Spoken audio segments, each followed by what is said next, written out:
Hello everyone, एक बार फिर से आपका स्वागत है RN45 एजुकेशन में। आज मैं आप लोगों के लिए लेकर आया हूं SSC MTS 2023 में पूछे गए क्वेश्चन। ये क्वेश्चन 9 मई 2023 को शिफ्ट 1 में पूछे जा चुके हैं। ये क्वेश्चन क्वांटिटेटिव एप्टीट्यूड से रिलेटेड हैं। तो देखिए पहला क्वेश्चन है 5 अंकों की वह बड़ी से बड़ी संख्या कौन है जिसे 18 और 11 से विभाजित करने पर शेषफल 7 बचता है। ठीक है, तो आपको ऑप्शन दिए गए हैं ABCD, आपको बताना है इन्हीं में से वह संख्या कौन है। ठीक है, तो सबसे पहले 18 से विभाजित करना है और 11 से विभाजित करना है। 18 से विभाजित करने का मतलब 2 से कटना चाहिए और 3 से कटना चाहिए। और 11 से डिविजिबिलिटी रूल क्या है? 11 का डिविजिबिलिटी रूल है 2, 3, 5, 7। अगर एक है 5 संख्या है तो उसमें क्या करते हैं, सभी ऑड पोजीशन वाले नंबर को जोड़ लेते हैं। क्या है? 1, 5, 2। और इवन पोजीशन वाले नंबर को जोड़ते हैं 7, 3, 10। ठीक है, तो यहाँ पे क्या आया? 8 आया, यहाँ पे 10 आया। अगर इनका डिफरेंस क्या है? 2। इनका डिफरेंस अगर 11 से डिविजिबल है तो वो संख्या 11 से कट जाएगी। तो ये है 11 का डिविजिबिलिटी रूल। तो ये संख्या तो नहीं कटेगी। तो आइए अब देख लेते हैं। इसमें कहाँ है शेषफल 7 बचता है। ठीक है, 18 और 11 से विभाजित करने पर शेषफल 7 बचता है। तो आप लोगों को क्या करना है, शेषफल 7 बचता है तो आप सब में से पहले 7 घटा दीजिए। सब में से पहले अगर 7 घटा देंगे तो शेषफल नहीं बचेगा। ठीक है, अब इसमें से पहले में से घटाएंगे तो आपका आ जाएगा यहाँ पे 9, 9, 9, 7, 4। ठीक है, अब इसे चेक कीजिए। 2 से तो कट जाएगा, 3 से कटने का रूल क्या है? सभी संख्याओं को जोड़ दीजिए। 9, 9, 18, 9, 27, 27, 7, 34, 4, 38। तो यानी पहला वाला नंबर तो 3 से नहीं कटेगा, यानी ये तो आपका आंसर नहीं होगा। ठीक है, जब 3 से नहीं कट रहा है तो 18 से भी नहीं कटेगा। दूसरा वाला घटाइए, इसे घटाएंगे तो ये आपका आएगा 9, 9, 9, 8, 1। अब 2 से ही नहीं कटेगा ये। ठीक है, तो ये भी गलत हो जाएगा। तीसरा वाला देखिए, तीसरा वाला अगर घटाएंगे तो आएगा 9, 9, 9, 0। अब इसे चेक कीजिए, 2 से कट जाएगा। 3 से कटने का मतलब सभी को जोड़ दीजिए। 9 चौको 36, 3 से भी कट जाएगा। 2 से भी कट रहा है, 3 से भी कट रहा है, यानी 18 से कट जाएगा ये। ठीक है, अब आपको चेक करना है क्या यह 11 से कट रहा है। तो देखिए 11 से कैसे चेक करते हैं, 9, 9, 9, 0। ऑड पोजीशन क्या है? ए। ठीक है, ऑड पोजीशन वाले नंबर को जोड़ दीजिए, 18 आ रहा है। इवन पोजीशन वाले नंबर को जोड़ दीजिए, 18 आ रहा है। तो 18 - 18 0 आ रहा है। तो 11 से डिविजिबिलिटी रूल है कि अगर जो डिफरेंस आ रहा है वो 0 है, या तो ऐसा डिफरेंस है जो 11 से कट जा रहा है तो संख्या भी 11 से कट जाएगी। ठीक है, अगर मान लीजिए डिफरेंस आपका आता 22, तो 22 तो 11 से कट जा रहा है, तब भी कट जाएगा। ठीक है, डिफरेंस या तो 0 आए या तो ऐसी संख्या है जो 11 से कट जाए, तो वहाँ पे वो संख्या 11 से कट जाती है। ठीक है, तो यानी आपका आंसर हो जाएगा तीसरा वाला, क्योंकि यह 11 से भी कट रहा है और 18 से भी कट जाएगा, तो तीसरा वाला आपका आंसर हो जाएगा। ठीक है, तो ये है पहला क्वेश्चन। दूसरा क्वेश्चन देखिए सिंप्लीफिकेशन से रिलेटेड है। ठीक है, इसे आप लोगों को हल करना है। दिया गया है दिए गए व्यंजक का मान ज्ञात कीजिए। तो देखिए इसे कैसे हल करेंगे। अब इस टाइप के क्वेश्चन को आप लोग हल करना जानते हैं। इसमें सबसे पहले आप लोग छोटा कोष्ठक हल करेंगे। छोटा कोष्ठक आपका देखिए कहाँ पे है, यहाँ पे है। ठीक है, अब इसमें छोटे क्वेश्चन में ध्यान दीजिए। सबसे पहले आप लोगों को डिवाइड हल करना है। ठीक है, भाग कर दीजिए तो कितना आएगा, यहाँ पे 12 बार जाएगा। ठीक है, तो यानी 12 आ जाएगा। 24 - 12 करेंगे आपका कितना आएगा, 12 आएगा। ठीक है, तो मझले कोष्ठक में आपका आ जाएगा 90/5 गुणे, यहाँ पे तो 12 आ गया, भागे 3। ठीक है, अब इसे हल करेंगे तो सबसे पहले इसमें भाग हल करेंगे। 5 से इसमें भाग करेंगे, 3 से इसमें भाग करेंगे। यहाँ पे आ जाएगा 18, यहाँ पे आ जाएगा 4। ठीक है, तो यानी पूरा कोष्ठक हल हो चुका है। ठीक है, तो आपका आ जाएगा, यहाँ पे है 76, अब इसे हल करने पे आ गया 18 चौका 72। तो यही आपका आएगा 76 - 72 आपका आ जाएगा 4। ठीक है, तो इसका आंसर आ जाएगा आपका 4। आपका ऑप्शन नंबर इसमें डी सही है। तो आप देखिए क्वेश्चन नंबर 3। क्वेश्चन नंबर 3 देखिए, ये तो बहुत ही ईजी क्वेश्चन है क्योंकि रेशियो से रिलेटेड है। रेशियो रिलेटेड क्वेश्चन तो आप लोग 2 से 3 सेकंड में ही हल कर लेंगे। देखिए कैसे हल करेंगे। सोनू और मोनू की आयु का अनुपात 9:12 है। सोनू और मोनू की आयु का अनुपात 9:12 है। यदि सोनू की आयु 27 वर्ष है, सोनू की आयु दे दी गई है 27 वर्ष, तो आपको पूछा गया है मोनू की आयु। अब देखिए यहाँ पे रेशियो 9 है, इसका मान है 27, तो यहाँ पे इसका मान क्या होगा? तो ध्यान से देखिए, जब 9 का मान 27 है तो 1 का मान क्या आएगा? 3, 9 3 27, ठीक है। तो उसी प्रकार 12 का मान क्या आएगा? 12 में 3 का गुणा कर देंगे, 12 3 36, ठीक है। तो मोनू की आयु कितनी आ जाएगी? 36 वर्ष। तो आपका ऑप्शन नंबर सी सही है, ठीक है। चौथा क्वेश्चन देखिए, ये क्वेश्चन भी रेशियो से ही रिलेटेड है। दो संख्याओं का योग 45 है। दो संख्याएं हैं जिनका योग 45 है, उनका अनुपात 7:8 है। संख्याएं ज्ञात कीजिए, ठीक है। दो संख्याएं हैं जिनका अनुपात क्या है? 7:8। अब इसमें आप लोगों को कोई भी XYZ मानने की जरूरत नहीं है, ठीक है। दो संख्याएं 7:8 के अनुपात में हैं, उनका योग क्या है? 45, ठीक है। तो इन्हीं दोनों रेशियो को जोड़ दीजिए। दो संख्याएं 7:8 के अनुपात में, 7 + 8 करेंगे तो 15 आएगा। इस 15 का मान है 45, क्योंकि बोला गया है दोनों संख्याओं का योग 45 के बराबर है। 15 बराबर 45, तो यहाँ से काट देंगे तो 1 का मान आएगा 3। आपको पूछा गया है संख्याएं, यानी दोनों संख्याएं क्या हैं, ठीक है। 1 का मान 3 है, तो 7 का मान क्या आएगा यहाँ पे? 21, 7 3 21, 8 का मान 8 3 24, तो 21 24 आपका आंसर हो जाएगा। आपका ऑप्शन नंबर बी सही है। फिर से देखिए, दो संख्याएं 7:8 के अनुपात में हैं, अब उनका योग दिया गया है 45, ठीक है। संख्याएं नहीं दी गई हैं, रेशियो में संख्याएं दी गई हैं, तो इन्हीं दोनों संख्याओं को जोड़ दीजिए। 7:8 में दी गई हैं, तो 7 + 8 मतलब 15, तो यहाँ से 15 आ रहा है, और इस 15 का मान 45 के बराबर है, क्योंकि बोला गया है दोनों संख्याओं का योग 45 है। यहाँ से काट देंगे, 1 का मान आएगा 3। जब 1 का मान 3 है तो 7 का मान क्या आएगा? 21, 8 का मान क्या आएगा? 24। तो आपका आंसर आएगा 21 24, जो कि आपका ऑप्शन नंबर बी सही है। क्वेश्चन नंबर 5 देखिए, ये क्वेश्चन मैं बहुत बार करा चुका हूँ। प्रथम 10 प्राकृतिक सम संख्याओं का माध्य कितना होगा, ठीक है। तो जब भी सम संख्या बोला जाएगा, ठीक है, प्रथम 10 प्राकृतिक सम संख्याओं, अब यहाँ पे कितनी भी संख्या हो, अगर सम संख्या बोला जा रहा है तो आपका आंसर जो आएगा, संख्या में 1 जोड़ दीजिएगा, 10 1 11, तो इसमें आपका आंसर आ जाएगा 11। अगर यहाँ पे विषम होगा, अगर यहाँ पे विषम दिया रहेगा, प्रथम 10 प्राकृतिक विषम संख्याओं का माध्य कितना होगा? माध्य का मतलब एवरेज, ठीक है। तो यहाँ पे आपका जो संख्या रहेगी वही आंसर हो जाएगा, ठीक है। क्वेश्चन नंबर 6 देखिए, 3 व्यक्तियों की औसत आयु 34 वर्ष है। यदि पहले और दूसरे व्यक्ति की आयु क्रमशः 20 वर्ष और 28 वर्ष है, तो तीसरे व्यक्ति की आयु कितनी है? ये क्वेश्चन एवरेज से रिलेटेड है। मैंने ऑलरेडी एवरेज से रिलेटेड क्वेश्चन कराए हुए हैं। मैंने 10 से 15 क्वेश्चन कराए हैं, जो कि SSC एग्जाम में ऑलरेडी पूछे जा चुके हैं। उन सब क्वेश्चन को मैंने 10 से 15 सेकंड के अंदर हल करना सिखाया हुआ है। अगर आप लोगों ने नहीं देखा है तो प्लीज़ जाके उसे भी देख लीजिएगा। आप लोगों को क्वेश्चन को हल करने में काफ़ी मदद मिलेगी। देखिए इसे कैसे हल करेंगे। इस क्वेश्चन को आप लोग 5 सेकंड के अंदर हल कर सकते हैं। देखिए कैसे हल करेंगे। दिया गया है 3 व्यक्तियों की औसत आयु 34 वर्ष है। मान लीजिए 3 व्यक्ति ABC। अब इसमें दिया गया है पहले और दूसरे व्यक्ति की आयु 20 वर्ष 28 वर्ष।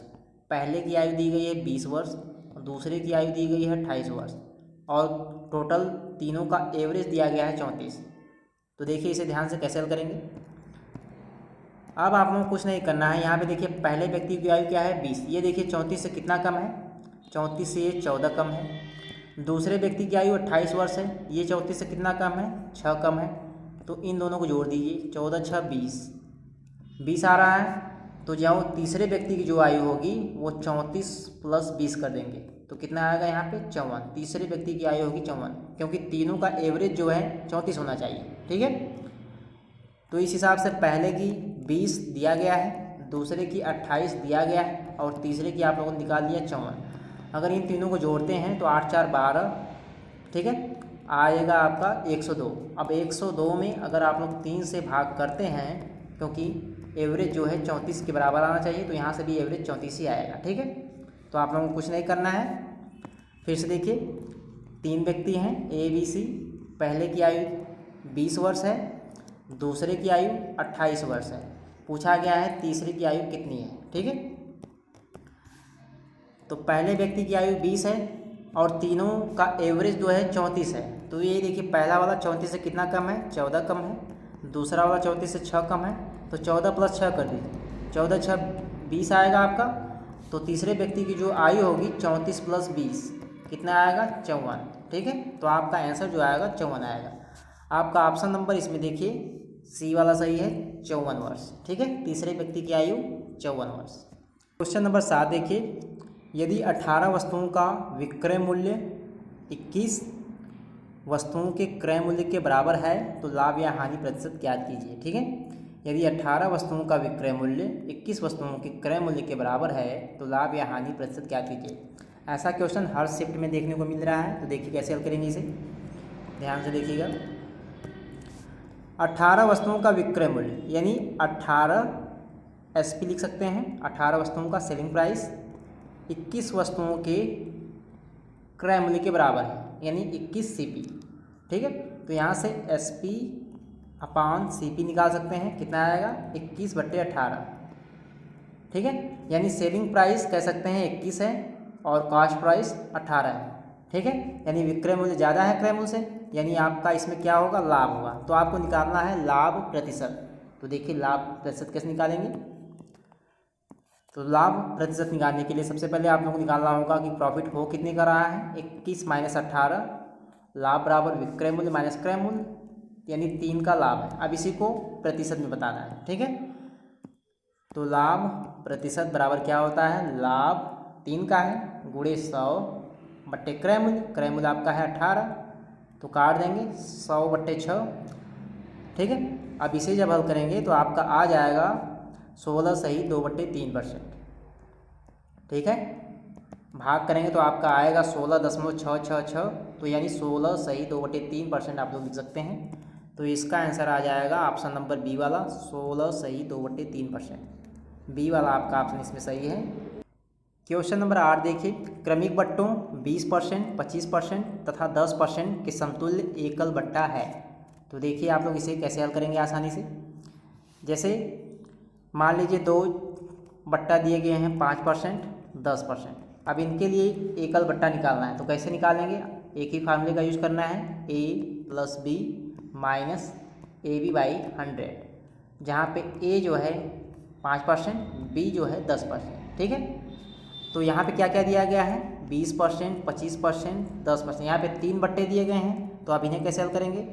तो सबसे पहले 20 और 25 के लिए हल करेंगे, तो 20 + 25 - 20 × 25/100। ठीक है, तो यहाँ से आ जाएगा 45। ठीक है, यहाँ पे देखिए 25 चौके 100, 4 × 5 = 20, यानी 45 - 5 40। ठीक है, तो 20 और 25 के लिए निकल गया आपका 40। ठीक है, अब देखिए अब आपका आ चुका है 40। अब 40%, अब इसका निकालना है 10% के साथ, क्योंकि 10% अभी बचा हुआ है। तो अब फिर से वही फार्मूले का यूज करेंगे, 40 + 10 - 40 × 10/100। ठीक है, तो यहाँ से 2 0 2 0 तो कट जाएगा, यहाँ पे 50 आएगा, यहाँ से 4 एकम 4, तो 50 - 4 करेंगे तो आपका क्या आ जाएगा 46। ठीक है, तो आपका आंसर जो आएगा 46%। तो आपका ऑप्शन नंबर देखिए कौन सा सही है, डी वाला 46%। फिर से देखिए क्वेश्चन नंबर 9 देखिए, 40 वस्तुओं का क्रय मूल्य x वस्तुओं के विक्रय मूल्य के बराबर है। 40 वस्तुओं का क्रय मूल्य x वस्तुओं के विक्रय मूल्य के बराबर है। यदि लाभ 25% है तो x का मान क्या है। तो देखिए बहुत ही इजी क्वेश्चन है, आप लोग कैसे हल करेंगे। तो दिया गया है 40 वस्तुओं का क्रय मूल्य यानी 40 CP बराबर x वस्तुओं के विक्रय मूल्य के बराबर है, तो x वस्तुओं के विक्रय मूल्य x SP। ठीक है, 40 CP बराबर x SP। तो यहाँ से SP/CP आप लोग निकाल सकते हैं, सेलिंग प्राइस बटे कॉस्ट प्राइस। तो क्या हो जाएगा 40/x हो जाएगा। ठीक है, अब देखिएगा ध्यान से, यहाँ पे देखिए क्या दिया गया है, लाभ 25% है। लाभ क्या है 25% है। 25% का मतलब क्या होता है 25/100, यानी 100 में 25 का लाभ। ठीक है, अगर 100 में खरीदेगा यानी 100 अगर क्रय मूल्य है तो बेचेगा कितने में 125 में, क्योंकि 25% का लाभ है। इसके हिसाब से 25% का मतलब क्या है 25% का मतलब है 25/100, यानी 100 रुपये में 25 का लाभ। अगर क्रय मूल्य 100 है तो विक्रय मूल्य क्या होगा 125। SP ये है आपका CP। तो यहाँ से 125/100 ये क्या है आपका SP/CP। तो यानी हम कह सकते हैं 40/x जो है 125/100 के बराबर है। ठीक है, SP/CP। तो यहाँ से आप लोग x का मान निकाल सकते हैं। काट दीजिए 25 से, 25 चौके 100, 25 पच्चे 125। ठीक है, x का मान चाहिए आप लोगों को, हल कर लीजिए इसे। x बराबर आपका हो जाएगा 40 गुणे 4/5, 5 अट्ठे 40, 8 चौका 32, यानी x का मान क्या आ जाएगा आपका 32। तो यही आपको पूछा भी गया था, x का मान याद कीजिए, x का मान क्या आ गया 32। ठीक है, ये है आपका क्वेश्चन नंबर 9। क्वेश्चन नंबर 10 देखिए, ये भी क्वेश्चन प्रॉफिट लॉस से रिलेटेड है। यदि एक व्यक्ति किसी पुस्तक को 1170 रुपये में बेचेगा, यदि एक व्यक्ति किसी पुस्तक को 1170 रुपये में बेचेगा तब 22% की हानि होगी। पुस्तक को 1450 रुपये में बेचने पर लाभ या हानि ज्ञात कीजिए। यहाँ पे रहेगा लाभ या हानि प्रतिशत ज्ञात कीजिए। ठीक है, तो देखिए इसे कैसे हल करेंगे। अब यहाँ पे क्या दिया गया है आपको 22% की हानि। सबसे पहले तो इसी को समझिए, 22% की हानि, 22% लॉस। इसका मतलब क्या है, 22% का मतलब होता है 22/100, यानी 100 में 22 की हानि। अगर 100 क्रय मूल्य है तो बेचेगा कितने में 78 में, क्योंकि 22 की हानि, 100 - 22 यानी 78। ठीक है, तो इस हिसाब से अगर 100 रुपये क्रय मूल्य है तो 78 रुपये विक्रय मूल्य है। अब देखिए ध्यान से, क्वेश्चन में देखिएगा ध्यान से, यहाँ पे क्या दिया गया है, यहाँ पे भी विक्रय मूल्य दिया गया है। यदि एक व्यक्ति किसी पुस्तक को 1170 रुपये में बेचेगा तो यहाँ पे भी आपका विक्रय मूल्य दिया गया है, और यहाँ से विक्रय मूल्य क्या है 78, यानी हम लोग कह सकते हैं 78 का मान 1170 के बराबर। काटेंगे तो एक का मान आएगा 15, 15 बार जाएगा, एक का मान 15, तो 100 का मान आप लोग निकाल सकते हैं 1500। 100 का मान 1500, यानी 100 आप लोगों ने क्या माना है CP क्रय मूल्य, तो क्रय मूल्य निकल गया 1500 रुपये। अब देखिए ध्यान से, आपका क्रय मूल्य अब निकल चुका है 1500 रुपये, ये है आपका क्रय मूल्य। ठीक है, अब यहाँ से देखिए पुस्तक को 1450 रुपये में बेचने पर, तो पुस्तक को कितने में बेचा जा रहा है 1450 रुपये में। क्रय मूल्य 1500 है, यानी खरीदा गया है 1500 में, बेचा गया है 1450 में। ठीक है, तो खरीदा गया है ज़्यादा में और बेचा गया है कम में, तो हानि होगी। तो कितने की हानि होगी 1500 माइनस 1450, यानी 50 रुपये की हानि होगी। ठीक है, अब 50 रुपये की हानि होगी, कितने प्रतिशत की हानि होगी 50 रुपये की हानि होगी, कितने में 1500 में गुणे 100, 0 0 से कटेगा, 5 से काट दीजिए, 5 × 15, 5 × 50, 10/3, यानी हम कह सकते हैं 3.3%। ये क्या होगा लॉस, इतने की हानि होगी। ठीक है, तो आपका आंसर हो जाएगा ऑप्शन नंबर डी वाला, 3.33% की हानि। ठीक है, तो इसका आंसर हो जाएगा ऑप्शन नंबर डी। अगर आप लोगों को नहीं समझ में आया तो फिर से देखिए, क्वेश्चन में दिया गया है, सबसे पहले दिया गया है 22% की हानि, तो इसे समझिए 22% की हानि है, यानी 100 में 22 रुपये की हानि।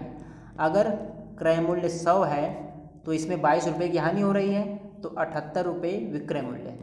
100 रुपये अगर क्रय मूल्य है तो 78 रुपये विक्रय मूल्य है। और आप लोगों को विक्रय मूल्य क्वेश्चन में भी दिया गया है 1170 रुपये। ठीक है, ये दिया गया है क्वेश्चन में, तो दो जगह विक्रय मूल्य है कि 78 बराबर 1170, काट देंगे, एक का मान आएगा 15, एक का मान 15, यानी हम लोग क्रय मूल्य निकाल सकते हैं। 100 का मान क्या आएगा 1500। अब 1500 में ख़रीदा गया है और 1450 रुपये में बेचने पर कितने प्रतिशत का लाभ या हानि होगी, तो 1500 क्रय मूल्य है, 1450 विक्रय मूल्य है, तो हानि होगी। हानि कितने की होगी 50 रुपये की। अब इसी को परसेंटेज में निकालना है, हानि प्रतिशत 50 रुपये की हानि। ठीक है, कितने में हुई है 1500 में गुणे 100। अब इसे हल करेंगे तो आपका आ जाएगा 3.33% की हानि। ठीक है, तो आपका ऑप्शन नंबर डी सही हो जाएगा, 3.33% हानि होगी। ठीक है, अब देखिए क्वेश्चन नंबर 11। उम्मीद करता हूँ आप लोगों को वीडियो ज़रूर पसंद आ रही होगी। अगर आप लोगों को वीडियो अच्छी लग रही हो तो प्लीज़ चैनल को ज़रूर सब्सक्राइब कर लीजिएगा। तो आप देखिए क्वेश्चन नंबर 11 देखिए, एक शहर में जनसंख्या में 12% की वृद्धि होती है।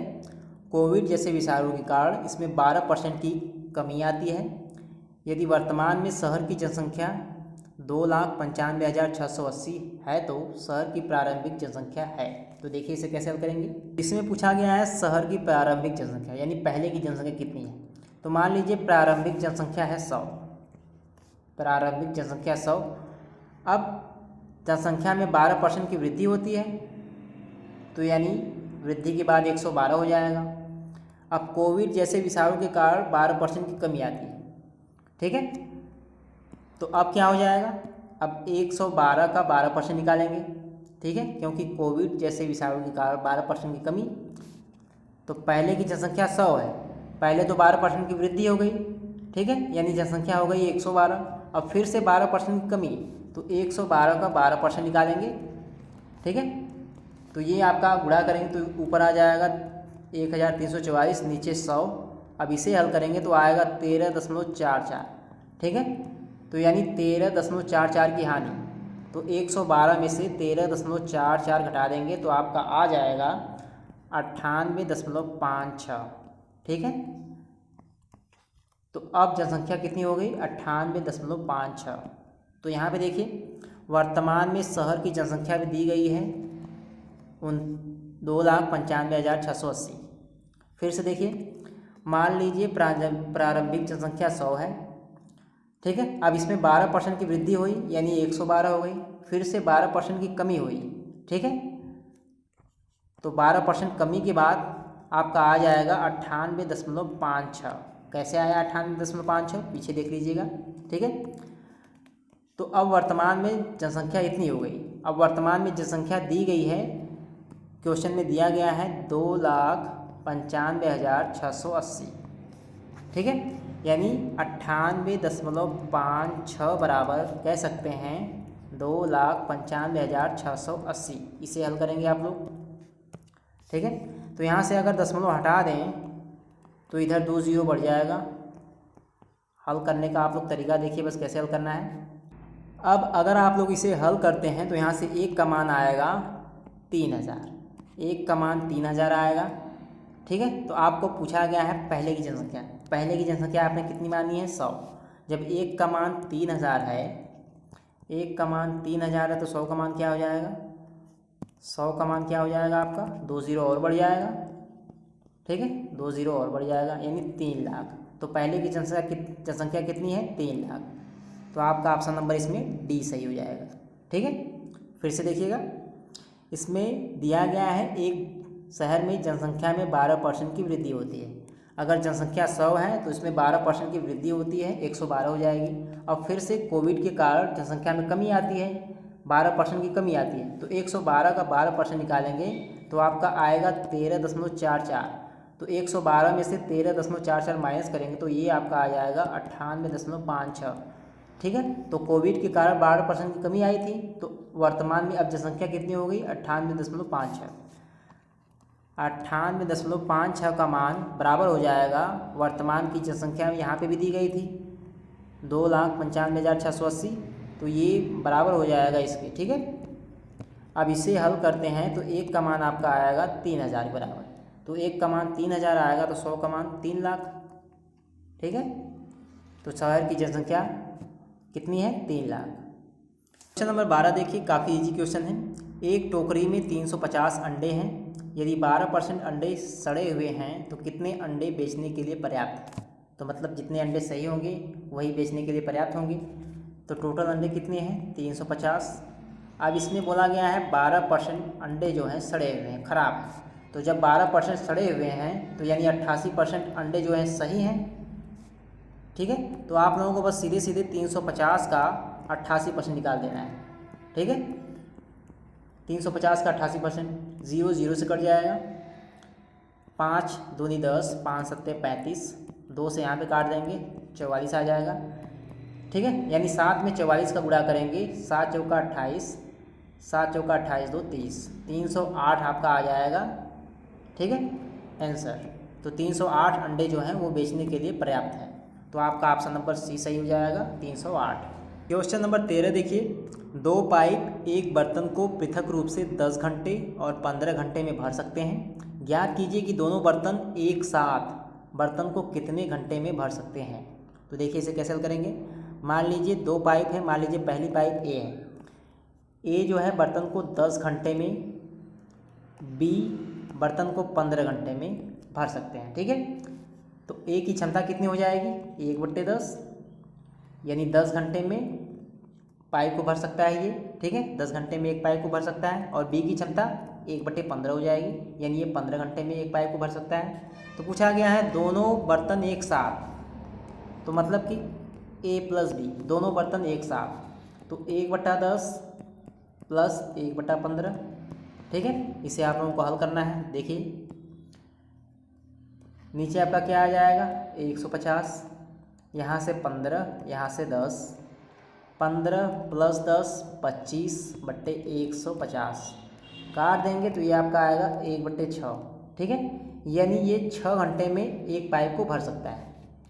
ठीक है, तो दोनों पाइप एक साथ कितने घंटे में, 6 आवर्स, तो 6 घंटे में दोनों पाइप भर सकते हैं। ठीक है, तो यही पूछा भी गया था, दोनों एक साथ बर्तन को कितने घंटे में भर सकते हैं, 6 घंटे। आपका ऑप्शन नंबर ए सही है, 6 घंटे। ठीक है, क्वेश्चन नंबर 14 देखिए, एक व्यक्ति 5 घंटे में 165 किलोमीटर की दूरी तय करता है। यदि पहले 100 किलोमीटर के लिए उसकी गति 50 किलोमीटर प्रति घंटा है तो शेष दूरी उसके लिए उसकी गति क्या होगी। तो देखिए कैसे हल करेंगे। दिया गया है एक व्यक्ति है 165 किलोमीटर की दूरी वो तय करता है कितने घंटे में, 5 घंटे में। ठीक है, 165 किलोमीटर की दूरी 5 घंटे में तय करता है। ठीक है, अब दिया गया है यदि पहले 100 किलोमीटर के लिए, तो मान लीजिए यहाँ से यहाँ तक की दूरी 100 है। पहले 100 किलोमीटर की दूरी के लिए उसको समय, उसकी चाल है 50 किलोमीटर प्रति घंटे। ठीक है, तो शेष दूरी मान लीजिए x है, उसके लिए यहाँ पे गति क्या होगी। ठीक है, तो देखिए इसे कैसे हल करेंगे। टोटल समय कितना दिया गया है, समय दिया गया है 5 घंटे में 165 किलोमीटर की दूरी तय करता है। समय बराबर क्या होता है, दूरी बटे 4। तो पहले 100 किलोमीटर के लिए उसकी चाल कितनी है, 25, समय बराबर दूरी बटे 4 प्लस पहले 100 किलोमीटर के लिए हो गया। ठीक है, अब कितनी दूरी बची है, 65 बची है, क्योंकि 5 घंटे में 165 किलोमीटर की दूरी तय करता है। ठीक है, तो पहले जो 100 किलोमीटर जाता है वो 50 किलोमीटर प्रति घंटा की चाल से चलता है, फिर 65 किलोमीटर बच जाएगा।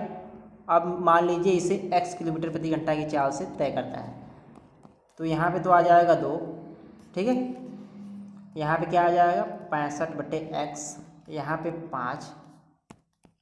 ठीक है, तो 5 - 2 बराबर 65/x। ठीक है, तो यहाँ पे आ जाएगा 3 बराबर 65/x। तो यहाँ से x का मान निकाल सकते हैं 65/3 किलोमीटर प्रति घंटा। तो ये है आपका आंसर। ठीक है, तो आपका आंसर क्या हो जाएगा, 65/3 किलोमीटर प्रति घंटा। आप लोगों को कुछ नहीं करना है, फिर से देखिए, आप लोगों को टोटल समय दिया गया है 5 घंटे लगते हैं 165 किलोमीटर की दूरी तय करने पर। ठीक है, ठीक है, टोटल समय है। तो पहले 100 किलोमीटर चलता है वो 50 किलोमीटर प्रति घंटा की चाल से, तो यहाँ पे तो 2 घंटे लग जाएंगे। ठीक है, और बाकी 65 किलोमीटर की दूरी है उसको मान लीजिए x किलोमीटर की प्रति घंटे की चाल से चलता है। ठीक है, अब इसी को आप लोग हल कर लेंगे, आपका आंसर आ जाएगा। यहाँ पे तो आपका आ गया 2 घंटे, यहाँ पे 65/x 5। तो यहाँ से आप लोग x का मान निकाल सकते हैं। यहाँ से आप लोग हल कर लीजिएगा, x का मान आएगा 65/3 किलोमीटर प्रति घंटा। ठीक है, तो आपको यही पूछा गया है, शेष दूरी तय करने में उसकी गति क्या होगी, 65/3 किलोमीटर प्रति घंटा। क्वेश्चन नंबर 15 देखिए, उस त्रिभुज का क्षेत्रफल ज्ञात कीजिए जिसकी भुजाएं 8 सेंटीमीटर, 15 सेंटीमीटर और 17 सेंटीमीटर है। ठीक है, यहाँ पे भुजाएं दी गई हैं, आपको बताना है त्रिभुज का क्षेत्रफल।